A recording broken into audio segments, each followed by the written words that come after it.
네, 머니버스. 저희가 타는 버스가 아니라 유니버스의 버스입니다. 예, 머니버스의 두 주역 나오셨습니다. 박진호 SBS 논설위원, 박연미 경제평론가 나오셨습니다. 어서 오십시오. 네, 안녕하세요. 자, 조금 전에 이란 이 전쟁과 관련한 상황을 그 전문가와 함께 잘 저희가 살펴봤는데, 박진호 위원, 네.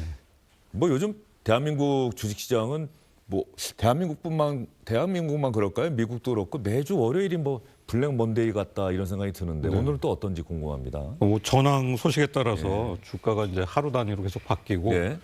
또 그날 이제 하루 장 중에도 계속 이게 변동성이 커지는 예. 그런 상황이 계속되고 있는데요.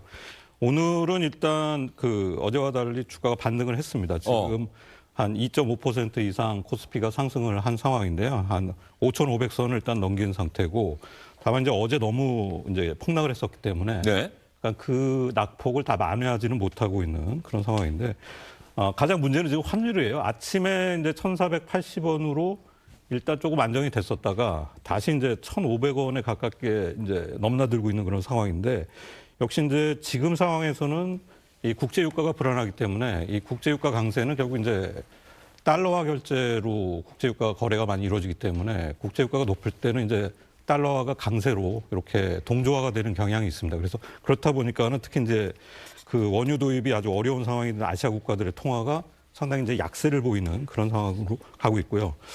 이렇게 또 불안감이 증가하다 보니까 이제 투자자들도 좀 상대적으로 안전자산인 달러화 자산을 좀 선호하는 그런 경향이 나타나고 있습니다. 그래서 결국 이제 이것은 이제 시장에는 외국인 매도세가 강화되는 그런 상황으로 나타나거든요. 그래서 코스피 매매 현황을 한번 보시면은 어제만 해도 외국인들이 이제 4조 원 넘게 순매도를 했는데 네. 이 금액을 사실상 우리 개인 투자자들이 다 받아내는 그런 양상을 보이고 있습니다. 오늘도 지금 비슷한데요. 오늘도 이제 낮까지 외국인들이 1조 원 이상 순매도를 했는데 개인 투자자들이 역시 이제 4,400억 원, 이거는 이제 오후 1시 정도 기준인데요.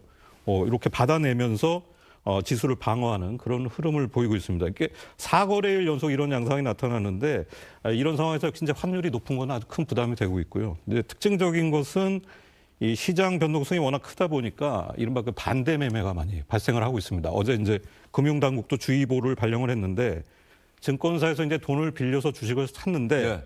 이게 이제 주가가 일정 수준 이상으로 하락을 하면은 증권사에서 자동으로 이 돈을 회수하기 위해서 주식을 팔게 되거든요. 예. 워낙 하루 단위로 이 변동성이 크다 보니까 투자자가 이제 그 시점이 됐다는 걸 모르고 그냥 지나치다가 반대 매매가 일어나는 경향이 나타나고 있습니다. 자, 박진호 의원의 설명을 들었는데 박연미 평론가, 네. 어쨌든 외국인들이 매도를 하고 있고 우리 개인 투자자들이 그거를 다 커버하고 있는 상황이다라고 얘기하는 거는 네. 우리 개인 투자자들이 우리 주식시장이 뭐 얼마 전에 정말 그야말로 뭐 활활 타올랐잖아요. 그러니까 그런 믿음은 여전히 유지하고 있다, 뭐 이렇게 봐도 되는 겁니까? 네, 한마디로 말씀드리면 투심은 살아있다. 시장에 돈이 없는 건 아니고 믿음이 없는 거다. 요 사이에 급락하는 시장은 그렇게 설명을 드릴 수가 있겠습니다. 한동안 보면 우리나라에도 뭐 유동성이 어마어마한 상황이고 예금에서 돈 빼고 그러면 안 되겠지만 나는 정말 인생을 건다 하는 분들까지 종목 토론방에 나타나거든요. 종목 토론방 들어가 보시면 인생을 건다. 예. 한국의 워낙 코스피 지수 상승세가 가파르기 때문에 예. 제가 예비 결혼을 준비하고 있는 예비 신부, 예비 신랑인데 저는 전세금 가지고 투자합니다. 이런 사람까지 등장할 정도로 아이고, 예. 한동안의 상승폭이 굉장히 컸습니다. 전쟁이라는 변수가 끼어들지 않았다면은 아마 7천까지 파죽지세로 달리지 않았을까 예상해 볼 만큼 그렇게 기세가 좋은 시장입니다. 자, 여기서 우리 주식시장이나 우리 환율이 영향을 받는 건 현재 이란 중동 정세 아니겠습니까? 네. 또 중동 정세에 큰 영향을 미칠 수 있는 사람은 아무래도 트럼프 미국 대통령. 그러니까 트럼프 미국 대통령의 말이 하루는 이란을 완전히 끝장내겠다. 그 다음 날은 갑자기 뭐 좀 우리가 협상 중이다. 또 끝장내겠다. 이렇게 계속 말이 바뀌는데 이게 트럼프 대통령이 뭔가 이 미국 유가가 네. 불안한 기색을 보이면 뭔가 잘 돼가는 쪽으로 말을 바꾸고 뭐 이런 분석이 좀 나오고 있던데. 네, 트럼프 대통령이 이른바 트럼프 풋이라고 해서 시장이 너무 급변동하거나 국채금리가 발작하거나 미국에서 기름값이 너무 올라가거나 이런 것들을 지표로 보았을 때 저희가 좀 정리한 게 있는데요. 네. 트럼프의 이른바 타코 지표라는 걸 정리를 한번 해봤습니다. 어떤 뜻입니까? 이게 타코라는 게 트럼프 대통령은 언제나 뒤로 물러난다. 트럼프 대통령이 한 발 빼는 상황을 우리가 그 줄임말로 표현한 건데요. 그 기준이 되는 그 지표가 있다? 그렇습니다. 예. 최상단에 보시면 미국 10년물 국채금리 4.5%. 이게 무슨 얘기냐면 미국의 올해 그 3월 17일 기준으로 미국의 국가부채 규모가 5경 원을 넘었습니다. 5경 원을 넘었다는 예. 건 연간 미국 그 국채 찍어내서 갚아야 하는 이자가 1,000조 원을 훨씬 넘어선다는 얘기니까 미국 국채 금리가 가파르게 올라가면 미국 정부가 버틸 수가 없습니다. 무한정 국채를 찍어낼 수 없는 상황이니까요. 두 번째 보시면 이 휘발유 가격 갤런당 4달러 이렇게 되어 있는데 갤런이라는 게 국내에서는 자주 쓰지 않는 단위입니다만 미국 기준으로 3.8리터 정도 네. 됩니다. 그래서 미국에서 갤런당 기름값이 3.5달러 위로 넘어서면 대통령 지지율이 아래쪽으로 빠진다 그런 그 연구 결과들이 있는데 지금 4달러에 육박해 있거든요. 4달러 육박하면 여기에서 트럼프 풋이 나와서 한 발 뺀다. S&P 500 지수도 마찬가지입니다. 6,600 저희가 숫자로 보여드리고 있는데 200일 장기 이동 평균선이라고 해서 200일간의 종가를 선으로 쭉 그어서 여기를 통과해서 아래쪽으로 치고 내려갈 것 같으면 트럼프 대통령이 어김없이 구두 개입합니다. 또 마지막으로 보면 본인 지지율 이것도 본인이 암묵적으로 정해놓은 숫자인 모양인데 34%가 위험하다 하면 한 발 빼는 모습을 보이고 있습니다. 예, 뭐 기업을 경영해 오고 어떤 돈을 버는 데는 누구보다도 천부적인 감각이 있는 이 기업인 출신이다 보니까 트럼프 대통령은 저런 지표를 봤을 때 그거보다 자기가 더 나빠진다고 생각되면은 어쨌든 간에 그 원래 수준으로 회복하기 위해서 할 수 있는 모든 수단을 다 동원하고 있다. 그런데 유가라고 하는 것이 트럼프 대통령의 의지대로만 또 움직이는 건 아니잖아요. 국제 유가가 하루하루 상당히 변동이 큰 것 같은데 어떤 상황입니까? 일단 뭐 트럼프 대통령이 이제 새벽에 공격 유예 발언이 나오고 공격 유예. 예, 그래서 이제 배럴당 한 80달러 선으로 떨어졌었는데 어쨌든 영향을 미쳤군요. 예, 근데 오전에 다시 이제 90달러 선으로 또 다시 올랐습니다. 그만큼 이제 그 협상이 과연 제대로 진행되고 있는 것이냐 이런 의문점이 또 시장에서 제기가 되고 있는 거거든요. 그래서 지금 보여드리는 표는 서부 텍사스산 원유 기준인데 사실 지금 저 유가보다 한국이 가장 그 많이 수입하는 중동산 두바이유 이 현물 가격이 중요하거든요. 실제 지금 중동산 원유 가격은 많게는 한 130달러까지 육박하고 있는 그런 상황입니다. 좀처럼 떨어지지 않고 있어요. 근데 그게 왜 그런가를 잘 크게 살펴보면은 역시 이제 지금 시장에서는 그동안 이제 상상만 해왔던 이제 호르무즈 해협의 마비라는 사태가 실제로 좀 장기화돼서 나타나고 있는 것이 아주 큰 충격을 주고 있는 거고 또 하나는 이 사태를 해결할 수 있는 건 결국 이제 미국인데 미국은 지금 뭐 물가에서 많이 압박을 받고 있지만은 사실상 이제 원유 수급을 자체적으로 해결할 수 있는 나라입니다. 또 이를 이제 견제할 수 있는 중국 같은 경우에도 러시아산 원유라는 이제 대체 수입선이 있거든요. 그러다 보니까 시장에서는 이번 사태가 이렇게 조기에 수습되지 않을 수도 있겠다 이런 우려가 나오면서 유가가 계속 이제 불안한 모습을 보이는 그런 상황입니다. 예, 국제 유가의 변동성 사실은 저희가 아주 오랜 시간 국제 유가엔 큰 관심을 갖지 않고도 경제 활동 영역에 나왔던 것 같아요. 왜냐하면 큰 변수가 없었는데 갑자기 미국과 이스라엘이 이란을 공격하면서 호르무즈 해협이 봉쇄되는 일이 실제로 벌어지고 있는데 국제 유가의 이런 어떤 그 가격의 급격한 상승에 우리 경제가 과연 어디까지 지켜낼 수 있느냐, 버텨낼 수 있느냐 이 부분은 뭐 진짜 많은 분들이 궁금해하실 것 같아요. 네, 그렇습니다. 그래서 정부가 일단 여러 가지로 대응책을 마련을 하고는 있는데 일단 지난번 시간에 말씀을 드린 것처럼 강훈식 비서실장이 아랍에미리트 특사로 가서 2,400만 배럴 가지고 온 그 원유를 가지고 추가로 우리가 한 22일 정도 시간을 더 벌 수 있다고 하는데 문제는 그것만으로 해결되지 않는 너무나 많은 산업적 파급 효과가 있다는 점입니다. 일단 카타르 등에서 물길이 막혀버리면 알루미늄 같은 것들이 들어올 수가 없고 국내에서 당장 피부로 와닿는 건 지금 주부들 사이에서 그 맘카페 등에서는 쓰레기 봉투를 구할 수가 없다. 이런 이야기가 올라오거든요. 이게 무슨 얘기냐면 나프타 같은 것들, 납사라고 하는 게 보통은 중동에서 호르무즈 해협 거쳐서 들어오는데 이런 것들 수입이 안 됩니다. 재고 분량이 지금 뭐 2개월치 미만으로 줄어들었다고 하니 하니까 이게 현장에서는 부르는 게 값이라고 해서 LG화학공장, 또 여수산단에 있는 여수 NCC 네. 이런 곳들이 문을 닫아 있는 상황이라 현장에서는 지금 원자재 수급에 거의 비상이 걸려 있어서 아주 말초에 우리가 그동안에 신경도 쓰지 않았던 것들부터 산업이 돌아가지 않는다는 체감을 하고 있거든요. 그래서 오늘 국무회의에서도 여러 가지 대책이 나왔습니다만 일단은 아껴 쓰면서 시간을 벌어야 한다. 이게 가장 중요한 메시지였던 것 같습니다. 그러니까 우리 정부는 지금 상황에서 어느 정도 우리가 버틸 수 있다는 거죠? 네, 우리나라가 가지고 있는 원유 재고분으로는 200일 이상 버틸 수가 있다는 게 정부의 6개월 이상. 그렇습니다. 예. 그런데 여기에서 정부가 이야기하는 건 정말 생활에 필수적인 건 그 불필요한 불효불급한 야외 분수부터 시작해서 조명 이런 거 다 끄고 정말 산업적으로 반드시 필요한 것만 쓸 때 그 정도 양이라는 거고요. 사실 실질적으로 굉장히 냉정하게 따져본다고 하면 실수요량 중심으로 보면 2달 이상 버티기 어렵다 이런 계산이 나옵니다. 예. 그래서 2008년 세계 금융위기 당시에도 야외 간판까지 소등하는 그런 움직임이 있었잖아요. 근데 이런 것들을 다 포함한 수치이기 때문에 상황이 만만치는 않습니다. 예.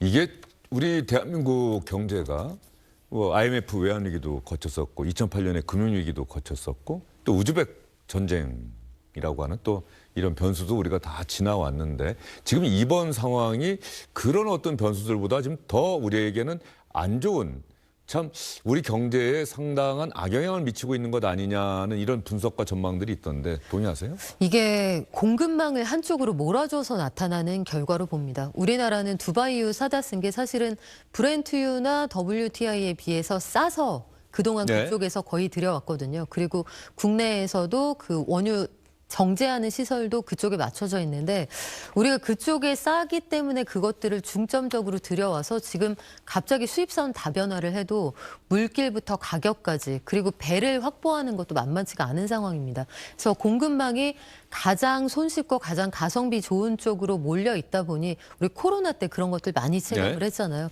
그런 것들이 이번에 나타나는 것 아닌가 싶기도 하고 참 사실은 경제적으로는 드문 상황입니다. 수요가 폭증하는 게 아닌데 단기간에 국제유가가 40% 이상 급증하는 사례는 기존에는 찾아보기 어려운 일이고 그래서 역설적으로 말씀을 드리면 전쟁 상황이 풀리면 국제유가가 아주 단기간에 드라마틱하게 내려갈 수도 있습니다. 예. 그런 면에서 빨리 이번 전쟁도 좀 마무리됐으면 끝났으면 좋겠다라고 생각하는 분들이 많은데 어쨌든 우리 정부 입장에서 이런저런 대책을 내놓고 뭐 당장 내일부터는 공공부문 차량은 오부제 실시한다 그러는데 우리가 에너지 수입원의 다변화 그동안 이야기는 많았는데 네. 정말로 이제야말로 우리가 근본적으로 한번 생각해 볼 만한 그때가 온 것 아니냐 어떻게 보세요? 일단 지금 정유업계 같은 경우에는 이제 중동산 원유라도 예. 이렇게 홍해로 우회해서 오는 방법 뭐 이런 것들을 거론하고 있는데 사실 그거는 지금 이란이 공격하는 지역이 뭐 중동 전역이기 때문에 큰 의미가 없다라는 지적이 많고요. 예. 결국은 이제 꼭 호르무즈 해협이 아니라고 하더라도 예. 근데 우리의 이제 원유 수입선을 보면은 지금 아시는 분들은 아시겠지만은 미국산이 2위입니다. 한 20% 정도 예. 비중이거든요. 근데 그 얘기는 현 시점에서는 일단 미국산 원유 수입을 늘리는 게 가장 현실적인 방법인데 문제는 뭐냐면은 이게 경제성이 떨어집니다. 일단 그 미국산 원유를 가져올 때는 그 미국의 남서부나 멕시코만 그 유전해서 기름을 실어서 파나마 운하를 통과해서 오는 경우가 있고 이 유조선이 클 경우에는 또 파나마 운하를 통과를 못 합니다. 이렇게 되면은 아프리카 남부 그 희망봉까지 이렇게 지나서 오기 때문에 운송 기간이 뭐 30일 이상 걸리기 때문에 경제성 그 원유 수송 비용에서 좀 약점이 있고 네. 두 번째는 일단 그 미국산 원유는 중동산하고 달리 이제 경질류라 그래서 중동산 중질류가 약간 끈적끈적한 기름이라면은 미국산은 약간 맑은 기름이거든요. 아, 예. 네, 우리나라의 이제 정제 시설의 문제가 중동산 원유에 아주 특화가 돼 있어요. 그 얘기는 뭐냐면 이제 그런 그 끈적끈적한 기름을 걸러내서 부산물을 많이 생산하고 요런 데 이제 시설이 많이 집중이 돼 있기 때문에 우리가 사실 70년대부터 그런 데 많이 집중해 왔던 건 아니에요? 예. 그래서 이제 미국산을 가져와서 현실적으로 대체하는 효과는 있지만은 상대적으로 좀 비용이 많이 들어가는 그런 상황이 된 거죠. 그래서 지금 그 정부 대책회의에서도 조금씩 거론되기 시작한 게 이 러시아산 원유의 수입입니다. 왜 그러냐면은 지금 러시아산 원유는 지리적으로 되게 가까운 데서 수입을 할 수가 있어요. 지금 표를 보시면은 이 러시아 태평양 원유 파이프라인인데 이게 이제 코즈미노항이라 그래서 지금 한반도 북쪽에 블라디보스톡 동쪽으로 약간 떨어진 지점에 있는데 사실 2021년까지 한국 정유사들이 이 코즈미노항을 통해서 울산 여수 등으로 러시아산 원유를 수입을 해왔습니다. 그래서 당시에는 비중이 한 5%에서 한 6% 정도 예. 이렇게까지 수입을 했었거든요. 근데 이게 중단된 이유는 이제 아시는 것처럼 이제 우크라이나 전쟁으로 러시아 그 원유 수출이 미국의 제재를 받으면서 우리도 이제 수입을 끊게 된 건데 정부 회의 과정에서 정유사들은 현실적으로 지금 대체선을 확보한다면은 미국산을 늘리면서도 이 러시아산 수입의 길을 다시 여는 게 중요하지 않느냐.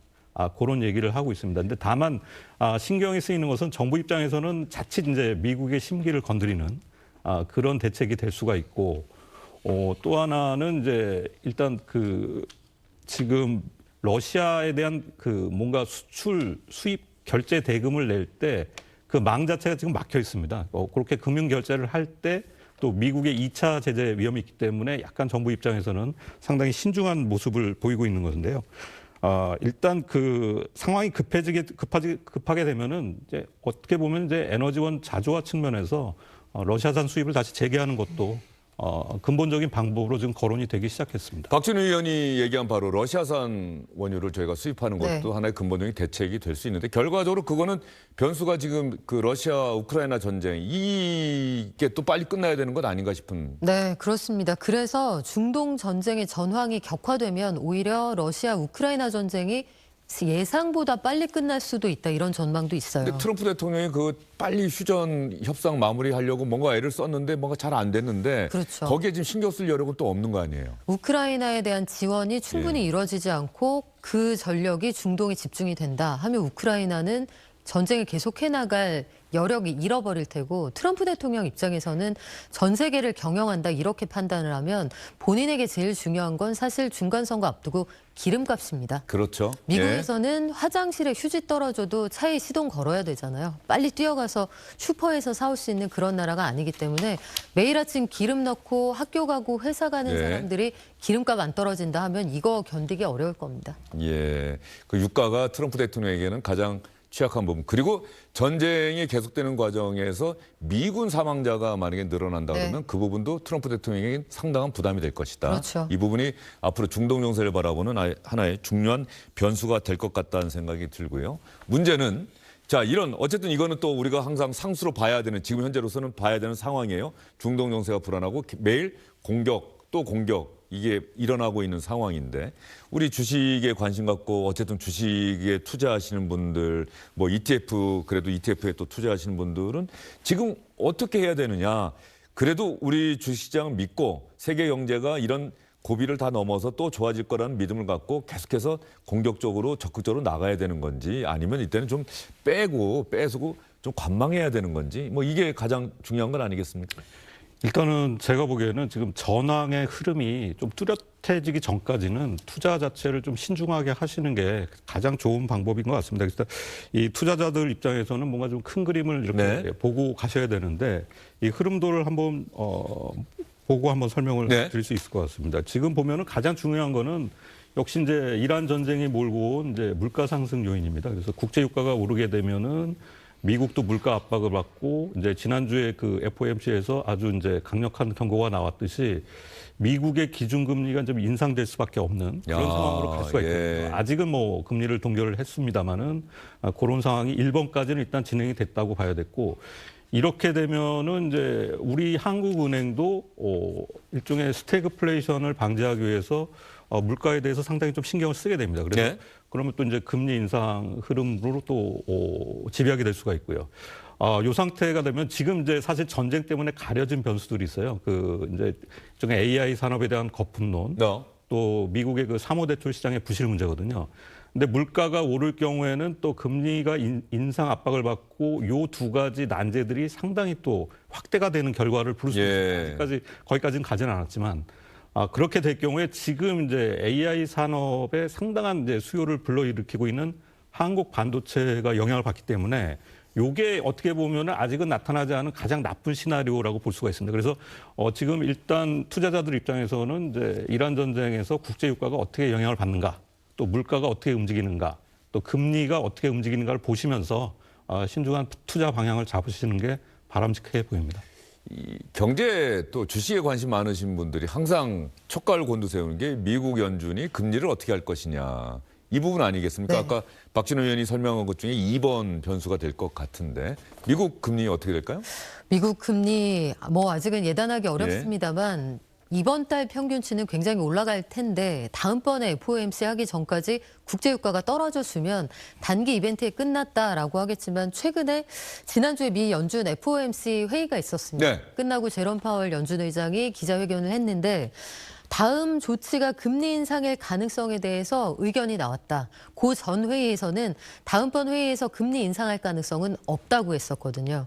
그러면 지금 상황은 아직 인플레이션 타겟팅했을 때 우리가 원하는 만큼 떨어지지 않았는데 이 와중에 유가까지 올라가면 올릴 수도 있다. 가능성을 언급했고 그 이후에 지역 연은 총재들이 잇따라서 해놓은 얘기들을 보면 시카고 연은 총재 오스턴 굴스비는 모든 선택지가 테이블 위에 올려져 있다. 네. 미국 사람들이 이쪽일지 저쪽일지 정하지 못했을 때 흔히 쓰는 표현이고 또 한 가지는 스티븐 마이런 연준 이사 트럼프 대통령의 그 짝지라고 했던 이 사람 말고 나머지는 모든 가능성 열어놓고 있어서 아마 앞으로 경로는 그날 달라지지 않을까 싶습니다. 알겠습니다. 여러분 어떻게 들으셨습니까? 머니버스. 저는 상당히 두 분의 이야기가 귀에 쏙쏙 들어왔는데 여러분들에게도 도움이 됐기를 바랍니다. 두 분 수고 많으셨습니다. 수고하셨습니다.